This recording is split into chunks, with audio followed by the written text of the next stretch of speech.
जय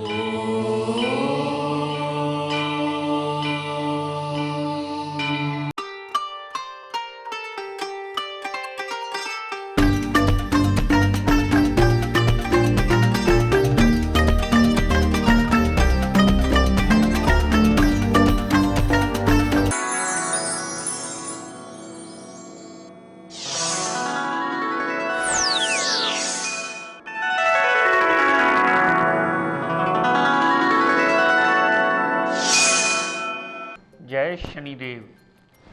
प्रिय दर्शकों, मैं राजेश जोशी आपका ज्योतिष जागृति केवल सत्य कार्यक्रम में आज फिर से स्वागत करता हूं। प्रिय दर्शकों, जैसा कि आप जानते हैं, हमारी चर्चा राहु और शुक्र देवता के योग को लेकर के चल रही है। आप में से जो भी जातक इस एपिसोड को देखना चाहें, नेट पर यूट्यूब पर जाकर के भी देख सकते हैं। किसी तकनीकी खराबी के कारण या बिजली के कारण या केबल की प्रॉब्लम के कारण ना देख पाएँ तो हमारी कोशिश ये रहती है कि हम डेली का ये प्रोग्राम यूट्यूब पे अपलोड कर देते हैं। आप किसी भी वक्त ये या वहाँ पर जाकर के देख के लाभान्वित हो सकते हैं। तो हमारी श्रृंखला चली आ रही है प्रिय दर्शकों, राहु और शुक्र देवता के योग को लेकर के। कल तक मेरी कोशिश रही कि मैंने जानकारी दी कि कन्या लगन में विभिन्न विभिन्न भावों में राहु और शुक्र देवता कैसे कैसे रिजल्ट्स देते हैं और आपको किस किस ग्रह की कहाँ कहाँ शांति करवा करके कौन से दूसरे ग्रह से उसे अच्छा रिजल्ट देने में बाध्य करना होगा। आप में से बहुत सारे लोगों ने फीडबैक दिया, सराहा कि आपको ये बात आज समझ में आ गई कि राहु और शुक्र की युति हर जगह खराब नहीं होती। ये कुंडली टू कुंडली वेरिएबल होती है, प्लेसमेंट टू प्लेसमेंट वेरिएबल होती है। दोनों के डिग्री वाइज क्षमता को देखने के बाद ही किसी दूसरे ग्रह की शांति में हमें जाना चाहिए, ताकि वो दूसरा ग्रह जो शांति करवा करके उसके साथ वाले युति वाला ग्रह अच्छा रिजल्ट दे सके। तो अपनी इसी श्रृंखला को कंटिन्यू करता हुआ प्रिय दर्शकों, आज बात करते हैं तुला लगन की कुंडली। तुला लगन की इसलिए बनी क्योंकि लगन में ही 7 नंबर लिखा है। 7 नंबर तुला राशि मानी जाती है, जिसके स्वामी ग्रह स्वयं ही शुक्राचार्य दानव गुरु माने जाते हैं। शुक्राचार्य इस कुंडली के लग्नेश हैं और शुक्राचार्य इस कुंडली के अष्टमेश भी हैं, यानी 8वें भाव के मालिक भी हैं। 8वां भाव मृत्यु, obstacles, tension, depression, anxiety, house of permanent loss, इन सब चीज़ों का माना जाता है। लेकिन कुंडली के मूल त्रिकोण स्वामी होने की वजह से इसे दूसरी राशि खराब होने का दोष नहीं लगता। तो शुक्र इस लगन कुंडली में अति योग कारक ग्रह माने जाते हैं। शुक्राचार्य के साथ साथ अगर राहु देव भी इस लगन कुंडली में लगन में ही बैठे हैं और किसी ने आपको कह दिया कि ये योग खराब है या राहु शुक्र को खराब कर रहा है तो राहु की शांति करवा लीजिए, तो यहाँ समझ लीजिएगा कि हमें बेसिक्स पढ़ने में ही बहुत बड़ी भूल है। राहु और शुक्र अगर इस लगन कुंडली में लगन में पड़े होंगे तो बहुत बड़ा राजयोग होगा उस कुंडली का। जब भी राहु की दशांतरा चलेगी सदैव आपको 100% पॉजिटिव रिजल्ट देगी, जितना उसमें डिग्री वाइज क्षमता होगी। अगर 25% है तो 25%, 50% है तो 50%, 100% है तो 100%, लेकिन जितने भी प्रतिशत रिजल्ट देगी वो 100% पॉजिटिव होंगे। पॉजिटिवनेस उसमें अवश्य होगी, क्योंकि राहु देवता अपने गुरु के घर में बैठे और बहुत बड़ा राजयोग लेकर के बैठे हैं, और आप राहु की शांति के ही पीछे पड़ जाएं तो ये बात शास्त्र सम्मत नहीं होगी। ये बात पूर्णतः शास्त्रों के विरुद्ध चली जाएगी। यहां शुक्र देवता ओम साइन किया आ गए तो मालव्य नाम का पंच महापुरुष योग बना दिया। राहु देवता ने भी उस पंच महापुरुष योग में सदैव स्वीकृति देकर एडवांटेज देने में, शुक्राचार्य को और राइजिंग देने में, शुक्र की दशा अंतरा में सदैव उसे मददगार सिद्ध होंगे। तो यहां अगर शुक्र राहु पड़े होंगे तो दोनों की दशाएं ही आपको पूर्णतः पॉजिटिव रिजल्ट देंगी। और एक बात सदैव प्रिय दर्शकों ध्यान रखिएगा, मैं केवल आने वाली दशा और अंतरदशा की बात कर रहा हूं, मैं इनके कारक तत्वों की बात नहीं कर रहा हूं। शुक्राचार्य अगर फीमेल हैं और राहु देवता मोबाइल है तो ये समझ मत लीजिएगा कि लेडीज कभी मोबाइल इस्तेमाल ना करें। तो हम कारक तत्वों की बात नहीं कर रहे, हम आने वाली दशा अंतरा आपको कितना पॉजिटिव और कितना नेगेटिव रिजल्ट देने वाली हम उसकी बात कर रहे हैं। और लगन में अगर इस कुंडली में राहु शुक्र पड़े होंगे तो आप प्रैक्टिकली किसी की भी कुंडली उठा करके देख सकते हैं। अगर ये युति लगन में पड़ी है और उस जातक की ये दशा अंतरा चल रही है तो सदैव वो पीरियड उस जातक के लिए पॉजिटिव निकलेगा। तो कैसे आप यहाँ राहु की शांति के बारे में व्याख्यान कर सकते हैं जो कि शास्त्र सम्मत कदापि नहीं होगा। दर्शकों, बात करते हैं अगर राहु शुक्र दूसरे भाव में पड़े हुए, वृश्चिक राशि के, स्कॉर्पियो राशि के दूसरे भाव में पड़े हुए राहु शुक्र देवता, तो यहाँ राहु देव नीच के हो जाते हैं और शुक्र लगन लॉर्ड होकर के दूसरे भाव में आ गए। तो यहाँ आपको राहु की शांति करवाना अनिवार्य होगा ताकि शुक्र अपनी दशांतरा में पूर्ण पॉजिटिव रिजल्ट दे सके। और राहु की शांति इसलिए होगी क्योंकि यहाँ राहु देव नीच अवस्था के हो गए। राहु की शांति करवाए बिना आप राहु की दशांतरा में सदैव कष्ट झेलते ही नजर आएंगे। राहु आपकी मुश्किलों में बढ़ोतरी करता मिलेगा, धन का अभाव बनेगा, परिवार साथ देने वाला नहीं होगा, अन्न शस्त्री वाणी उग्र होगी और वो सदैव आपको प्रॉब्लम्स देती ही मिलेगी। यहां पर राहु देवता की शांति करवाएंगे तो शुक्र भी अपनी दशांतरा में और अच्छा फल देने में बाध्य होंगे।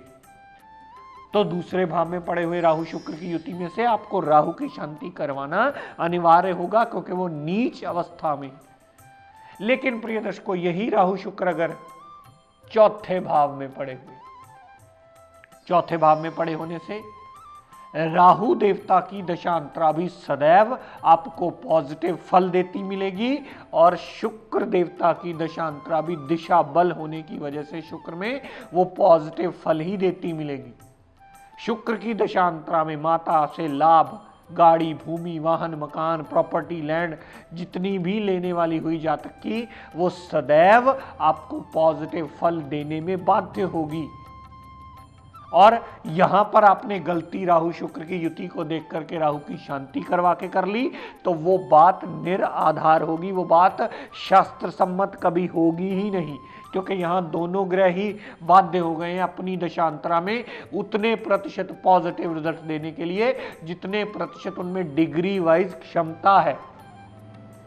तो कैसे आप राहु शुक्र की युति को देख करके राहु की शांति का कह सकते हैं जबकि दोनों ही पॉजिटिव फल देने में बाध्य हो गए। दर्शकों, यही अवस्था कुछ होगी जब राहु शुक्र पंचम भाव में पड़े होंगे। त्रिकोण का स्वामी शुक्र त्रिकोण में ही आ गया, लगन का स्वामी उठ करके पंचम भाव में आ गया, साथ में राहु देव आ गए अपने अति मित्र के घर में। तो पंचम भाव संबंधी सारे एडवांटेज के रिजल्ट राहु की दशांतरा में भी मिलेंगे और शुक्र की दशांतर दशा में भी मिलेंगे। और आपने गलती कर दी इनमें से राहु की शांति करवाने की तो वो बात सदैव आपके लिए नेगेटिव रिजल्ट देने वाली हो जाएगी। यहां कभी भी राहु की शांति नहीं करवानी है, शुक्र की शांति का तो सवाल ही पैदा नहीं होता, वो तो लग्नेश और सदैव आपको एडवांटेज के रिजल्ट मिलेगा पंचम भाव में। संतान सुख से परिपूर्ण, स्टमक की प्रॉब्लम जल्दी नहीं आएगी, लव रोमांस में कामयाबी, अनसर्टेन गेन्स, विल पावर और मेमोरी पावर को स्ट्रॉन्ग करके जातक के लिए दोनों ही ग्रह अपनी दशांतरा में पूर्ण एडवांटेज देते ही मिलेंगे। और यहां पर आपने युति को डिफाइन करके गलतफहमी दिमाग में पाल ली, मेरा तो जी राहु शुक्र इकट्ठा इसकी शांति करवा दो, तो सबसे बड़ी भूल होगी। जो चीज शास्त्र सम्मत नहीं होगी वो शास्त्रों के विरुद्ध चली जाएगी और आपको ये समझ में नहीं आएगा जी हमने तो राहु की शांति पे इतने पैसे लगा दिए, यहां तो राहु की शांति बनती नहीं है। तो यहां हमने विवेचन में गलती की जिसकी वजह से हमारे रिजल्ट्स में टोटली नेगेटिविटी है। दर्शकों, अगर राहु शुक्र सप्तम भाव में पड़े हुए, शुक्र देवता अपने कारक भाव में आ गए और राहु देवता मंगल की मूल त्रिकोण राशि में और केंद्र में आ गए, यहां पर राहु देव सदैव अपनी दशांतरा में विवाह में भी कलह क्लेश देते मिलेंगे, दाम्पत्य सुख में भी दिक्कत परेशानियां, डेली वेजेस में भी, पार्टनरशिप में भी प्रॉब्लम देते मिलेंगे। लेकिन यहां पर पड़े हुए शुक्र देवता सदैव आपको एडवांटेज देते मिलेंगे। जितना डिग्री वाइज बलाबल शुक्र में होगा उतने प्रतिशत अपने कारक सप्तम भाव में बैठकर अपनी दशांतरा में अच्छा रिजल्ट देने में वो बाध्य होंगे। यहां आपको राहु की शांति कराना अति अनिवार्य होगा ताकि राहु अपने अशुभ प्रभाव को छोड़ दे और शुक्र अपने और ज्यादा अच्छे प्रभाव देने में सक्षम हो सके। दर्शकों, अगर राहु देवता और शुक्रदेव नवम भाव में बैठे हुए, राहु देवता मिथुन राशि में उच्च के हो जाते हैं और त्रिकोण का मालिक, त्रिकोण में लगन का मालिक ही उच्च का शुक्र अगर नवम भाव में आ गया तो यहां भी अगर आपने ये सोच लिया कि राहु तो नवम भाव में, ये तो सदैव नुकसान देता मिलेगा, तो कभी नहीं देगा। यहां राहुदेव उच्च का होने की वजह से बंध गया है अपनी दशांतरा में अच्छा फल देने के लिए, और उतने प्रतिशत अच्छा फल देगा जितने प्रतिशत डिग्री वाइज उसमें क्षमता होगी। यहां पर शुक्र देवता का भी कुछ ऐसा ही दृश्य देखने को मिलेगा। जब भी शुक्र की दशांतरा चलेगी, जो अगर नवम भाव में बैठा है, तो जातक के बिगड़ते बिगड़ते काम भी बनने का रास्ता ढूंढेंगे। जातक के बहुत सारे उलझे हुए काम भी सुलझने के कगार पे आ जाएंगे और जातक को रिलीफ का रास्ता देंगे। न तो कभी नवम भाव में शुक्र की दशांतरा आपको खराब रिजल्ट देगी, न ही कभी राहु की दशांतरा खराब रिजल्ट देगी। इस बात की गलत फहमी को सदैव दिमाग से निकाल दीजिए कि नवम भाव में पड़ा हुआ राहु शुक्र खराब होगा, क्योंकि राहु शुक्र की युति नवम भाव में पड़े होने से एक बहुत बड़ा राजयोग बनाती है, जो कि सदैव आपको शुभ फलकारी होता है। दर्शकों, अगर राहु शुक्र दशम भाव में बैठे हुए, यहां पर राहुदेव चंद्रमा की राशि में आ गए और ग्रहण योग की अवस्था में आ जाते हैं। शुक्राचार्य लगन लॉर्ड होकर के दशम भाव में आ गए, तो शुक्र की दशांतरा सदैव आपको पॉजिटिव फल देगी और राहु की दशांतरा सदैव आपको अशुभता के फल देगी। क्यों? क्योंकि राहु अपने अति शत्रु के घर में ग्रहण योग की अवस्था में आकर के बैठा है, और शुक्र की दशांतरा जब भी चलेगी, जितना उसमें डिग्री वाइज क्षमता में बलाबल होगा, उतने प्रतिशत पॉजिटिव रिजल्ट, कामकाज में वृद्धि, कामकाज में एडवांटेजेस, कामकाज का नया रास्ता, प्रमोशन का योग, कामकाज में और एडिशन होने का योग सदैव शुक्राचार्य की दशांतरा में बनेगा, और राहु की दशांतरा में सदैव रुकावटें आती मिलेंगी। तो यहां आप राहु की शांति करवा करके शुक्र को और अच्छा रिजल्ट देने में बाध्य कर सकते हैं। दर्शकों, यही राहु शुक्र अगर 11वें भाव में पड़े हुए, राहु देवता सूरज देवता के घर में आ गए और शुक्र देवता लग्नेश होकर के 11वें घर में आ गए, तो यहां पर शुक्र की दशांतरा सदैव आपको पॉजिटिव फल देगी और लाभान्वित करती मिलेगी, लेकिन राहु की दशांतरा सदैव आपको अशुभ फलकारी होगी और नेगेटिव फल देती मिलेगी। अगर राहु शुक्र की युति 11वें भाव में पड़ी होगी तो सदैव आपको राहु की शांति करवानी होगी, ताकि शुक्र अपनी दशांतरा में पूर्ण पॉजिटिव रिजल्ट देने में बाध्य हो और आपका जीवन यापन आसान हो पाए। तो मेरे कहने का तात्पर्य प्रिय दर्शकों इतना कि राहु शुक्र की केवल युति को देख करके ये डिफाइन कर देना कि आप राहु की शांति करवा लो, आपका शुक्र पीड़ित है, तो ये बात शास्त्र सम्मत नहीं है। ये बात हर कुंडली पे अप्लाई नहीं होती, हर कुंडली पे इससे पॉजिटिवली या नेगेटिवली अप्लाई नहीं किया जाता। ये बात कुंडली टू कुंडली वेरी करती है, ये बात प्लेसमेंट टू प्लेसमेंट वेरी करती है।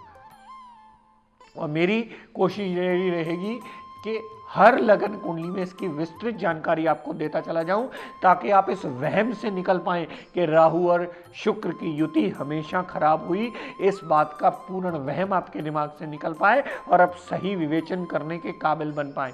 अगर पहली दूसरी बार आपको ये बात ना समझ में आए तो अपने आसपास जो भी विद्वान हो उसकी मदद लीजिए, ताकि आपके दिमाग से इस गलत फहमी का विचार निकल पाए कि आपकी राहु की युति और शुक्र की युति आपस में खराब करती है। ये दोनों ग्रह बहुत बड़ा राजयोग भी बनाते हैं। ये बात कुंडली टू कुंडली और प्लेसमेंट टू प्लेसमेंट देखने के बाद आप कुंडली में निर्णय कर सकते हैं। एक धागे में हर चीज को पिरोना, ये बात पूर्ण शास्त्र सम्मत कभी नहीं होती। ये बात कुंडली टू कुंडली वेरिएबल ही होती है, तब जाके आप इसका सही डिसीजन ले पाएंगे, अगर आप सही दिशा में से समझ पाए। तो प्रिय दर्शकों, आज अपनी वाणी को यही विराम देता हुआ हम सब के लिए मंगल कामना करता हुआ शनिदेव से ये प्रार्थना करता हूँ कि हे शनिदेव हम सब पर अपनी कृपा दृष्टि दया दृष्टि सदैव बनाए रखें। जय शनि।